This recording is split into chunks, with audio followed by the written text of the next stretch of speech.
unyanzvi DJ Vadi, George Gaza Tirori ndiyagadzira ndangi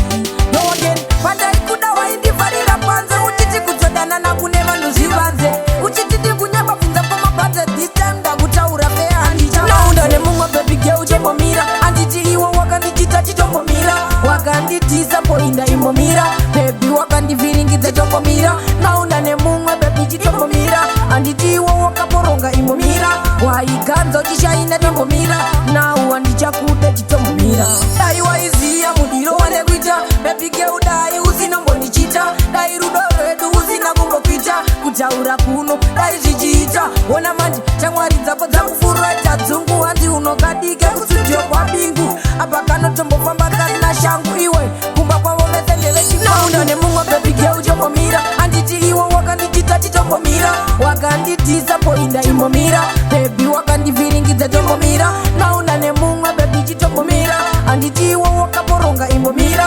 waiganza uchishaina tombomira nau handichakude chitombomira nowagen pandai kuda waindivharira panze uchiti kutodana nakune vanhu zvivanze uchiti ndikunyeba bvunze komapanze this time ndakutaura fea handichavanze pepge waindirwadzisa pamberi pevanhu chindinyadzisa